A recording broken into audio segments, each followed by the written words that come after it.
បាទសួស្តីបងប្អូនជាកសិករបាទនេះគឺជាទ្រឿងសណ្ដែកទ្រឿងតសក់ប៉ុន្តែឥឡូវនេះខ្ញុំមកដាំននោងឥឡូវននោងនេះគឺបានជិត1ខែហើយអញ្ចឹងយើងត្រូវការដាក់ទ្រឿង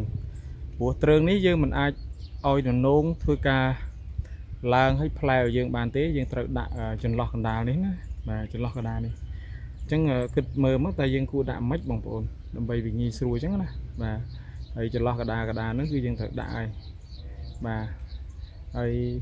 ដើម្បីងាយស្រួលដាក់ដោះទៅមើលទាំងអស់គ្នាបាទនេះបងប្អូនគ្រាន់តែននោងវាបានរយៈពេលខ្ទង់តែជិត1ខែឥឡូវវាឡើងហើយននោងនេះជាននោងស្រាលននោងប្រកាត់ hybrid អញ្ចឹងវាឆាប់ផ្ដើមចាប់ផ្លែជិតតែក្បែរគល់ហ្នឹងឯងបងប្អូនអញ្ចឹងតែរយៈពេល1ខែគឺវាផ្លែនេះគឺដូចជាផ្កាផ្លែរបស់វាអញ្ចឹងបាទ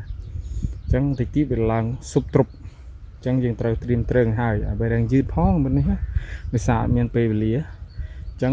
យើងទៅមើលនៃការដាក់ទ្រើងខាងនោះគឺល្ពៅទឹមដាក់ជីអូបាទថែដដល់ទេបងប្អូនបាទរបៀបនៃការដាក់ទ្រើងរបស់យើងនេះគឺខ្ញុំប្រើប្រាស់តយោទ្រីបចាស់ហ្នឹងធ្វើជាខ្សែបាទខ្សែក្រោមខ្សែលើរបស់វាបាទខ្សែក្រោមខ្សែសំទោសខ្សែលើបាទហើយនេះគឺសំណាញ់ខ្ញុំប្រើសំណាញ់ព្រោះវាអត់វាងាយស្រួលយើងគ្រាន់រូតទៅហើយដាក់ពពកអញ្ចឹងទៅណាហើយ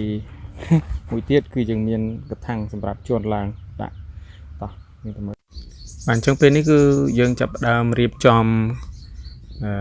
ខ្សែតយោទ្រីបរបស់យើងទៅយើងចងពីចុងមួយខាងទៅចុងមួយខាងណាបងប្អូនបាទហើយរងនេះគឺប្រវែងដូចជាខ្ទង់40ម៉ែត្រឆ្ងាយគួរសមដែរអញ្ចឹងយើងចងពីចុងមួយខាងចុងមួយខាងដល់2ខ្សែបាទនៅក្នុងចន្លោះហ្នឹងគឺ2ខ្សែដោយសារយើងត្រូវយកសំណាញ់ទ្រើងមកយើងយកជើងមួយខាងបញ្ចូលសូកចូលក្នុងជើងមួយខាងទៅយើងធ្វើការហូតអញ្ចឹងងាយស្រួលដូចបងប្អូនឃើញយើងយកជើងសំណាញ់មួយខាងនេះព្រោះសំណាញ់ទ្រើងវាមានជើងវាសាងខាងហើយយើងយកមួយខាងហើយយកមួយខាងទៀតយើងកាត់ចំណងចោលហើយយើងមើលសារ៉េសរងកុំឲ្យវាថ្ពាន់គ្នាតែថ្ពាន់គឺវាហូតអត់ចេញទេអញ្ចឹងយើងដាក់មួយខាងទៀតទៅបងប្អូនអញ្ចឹងទៅពេលដែលយើងបានហើយយើងចងចុងវាបន្តិចបាទចុងសំណាញ់ហ្នឹងហើយយើងធ្វើការហូតបាទហូតទៅគឺទៅហើយគឺស្រួលណាស់អេមហើយអត់អស់កម្លាំងបើសិនជាយើងធ្វើពពួកដូចជាយករៀមយកអីដាក់ហ្នឹងគឺចំណាយពេលយូរបាទតែនេះចំណាយលុយតិចតួចតែយើងធ្វើលឿនបងប្អូនហើយបើយើងចង់ឲ្យវារឹងមាំយើងអាចធ្វើខ្សែត្រូបាត់ខ្វែងឲ្យទៀតទៅណាប៉ុណ្ណឹងបានហើយខ្ញុំគិតថាននោងវាមិនទៅធ្ងន់អីពេកចឹងណាបាទជាចុងក្រោយនេះគឺខ្ញុំបានដាក់ទ្រើងរួចហើយបងប្អូនអញ្ចឹងងាយទេទ្រើងនេះឥឡូវឃើញត្រួយវានេះគឺចាប់ដើម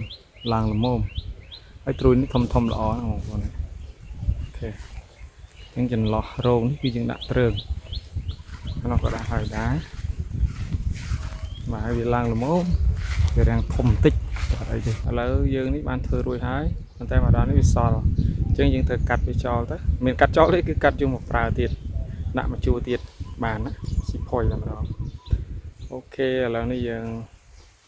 មើលគឺទ្រឹងយើងមកស្រួលមកអេមហើយអញ្ចឹងវាឡើងល្មមព្រោះវាឡើងល្មមណា